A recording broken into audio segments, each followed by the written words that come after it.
వీళ్ళని ఎక్కడి నుంచో పిలిపించి వీళ్ళ గురించి అందరికీ తెలియాలనే తపనతోటి వీళ్ళే మా సంపత్ గారు రాసిన వీళ్ళ గురించి కొంచెం తెలుసుకొని ఇన్స్పైర్ అయ్యి రాసిన కథ. నేను కూడా నేచర్ లవర్లు కాబట్టి నాకు కనెక్ట్ అయింది కాబట్టి నేను ఆ సినిమా తీయడం జరిగింది. అలాగే నేను వీళ్ళ గురించి ఇంకా వీళ్ళ మనవరాల పేర్లు అంటే నాకు గుర్తులేవు, నోట్ చేసుకున్నాను ఏం పెట్టుకున్నారనేది. ఒక మనవరాల పేరు చందన పుష్ప, ఒక మనవరాల పేరు కదంబ పుష్ప, ఒక మనవరాల పేరు వనశ్రీ, ఒక మనవరాల పేరు హరిత లావణ్య. ఇంతకన్నా ఏం కావాలి మనకి? ఇలాంటి వాళ్ళ పేర్లు కూడా పెట్టుకొని వాళ్ళు పొద్దున లేస్తే సాయంత్రం వరకు వాళ్ళు ఇంత కష్టపడి ఇంత చేస్తున్నారంటే వీళ్ళు అంతకుముందు ఫస్ట్ మన మంజుష గారు అడిగారు అందరినీ అప్పున్నాం అని. నాకు తెలిసి వీళ్ళు అప్పు తీరిపోయింది. మా సంతోష్ అన్న గారిది కూడా కొంత అప్పు తీరిపోయింది. మనం అందరం అయితే బాకీ ఉన్నాము. నేను కూడా కొంచెం తీర్చుకోవడానికి ప్రయత్నం మొదలుపెట్టాను. ఈ ప్రయత్నంలో అందరం భాగమయ్యి మనకి ఎంత వీలైతే మనం పొద్దున లేస్తే నేను ఒకటే క్వశ్చన్ అలా తెలుసుకున్నా, నేను ఎవరికైనా కొన్ని డబ్బులు ఇస్తా, ముక్కు మూసుకొని డబ్బులు లెక్క పెట్టండి, ముక్కు మూసుకొని ఖర్చు పెట్టండి. పెడతారా? ముక్కు మూసుకోండి, మీకు ఎన్ని డబ్బులు కావాలో ఇస్తా, ముక్కు మూసుకొని ఖర్చు పెట్టండి, గాలి తీసుకోవద్దు. చేయగలమా?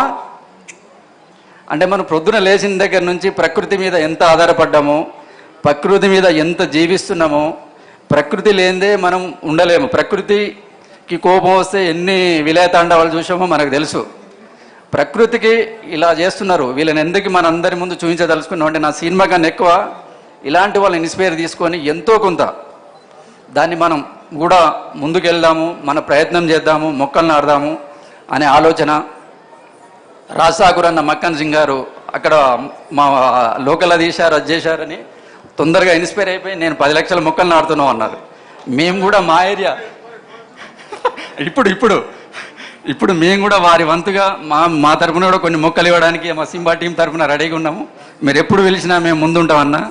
అలాగే మా విజ్జన్న, మా గ్రామ సర్పంచ్ గారిని ఎందుకు పిలిచానంటే నేను గ్రామం నుంచి వచ్చాను, గ్రామంలో కొన్ని పనులు చేశాను. నా గ్రామం నుంచి ఆల్మోస్ట్ ఒక 50-60 మంది వచ్చారు. నేను మా గ్రామం నుంచి కూడా ఈ 2 డేస్లో వెళ్ళి మొక్కలు నాటే కార్యక్రమం చేస్తున్నాము. అలాగే మొన్న చిరంజీవి గారి దగ్గర వెళ్ళి వాళ్ళని కలవడం జరిగింది. చిరంజీవి గారి బర్త్డేకు ఆగస్టు 22 రోజు మా సింబా టీం అంతా వారికి కూడా ఒక 25,000 మొక్కలు అంటే సంతోష్ గారి ద్వారా మేము ఇవ్వడం జరుగుతుంది. అదే ఆంధ్రప్రదేశ్ గవర్నమెంట్ కూడా కొన్ని ఇవ్వాలనే ఆలోచనతో ఉన్నాము.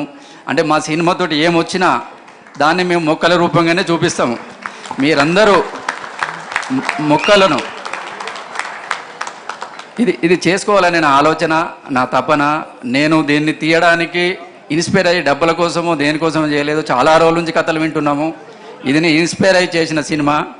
దీన్ని మీరు అందరూ ఆదరిస్తారని మిమ్మల్ని అందరినీ కోరుకుంటూ ఈ కార్యక్రమానికి వచ్చిన మా విజ్జన్న నిన్ననే పాపం వాళ్ళు రోజు 12, 2, 3 గంటల వరకు అసెంబ్లీకి అటెండ్ అయ్యి నిన్న రాజన్న ఇంటికి పోయినా కూడా పాపం లేవలేదు.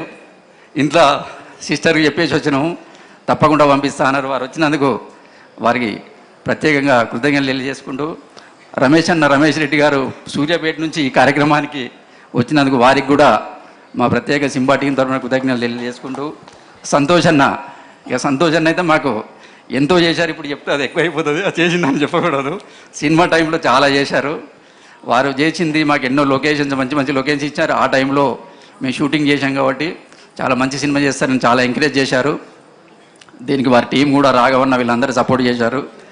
దీనికి విచ్చేసిన వీరికి, మా అందరికీ, మా టీం టెక్నీషియన్స్కి, మా సినిమా ఆర్టిస్టులకి, ఎక్కడి నుంచో వచ్చిన అందరికీ నా ప్రత్యేక నమస్కారాలు, కృతజ్ఞతలు తెలియజేసుకుంటూ thank you very much. Thank you so much Rajendra Reddy గారు.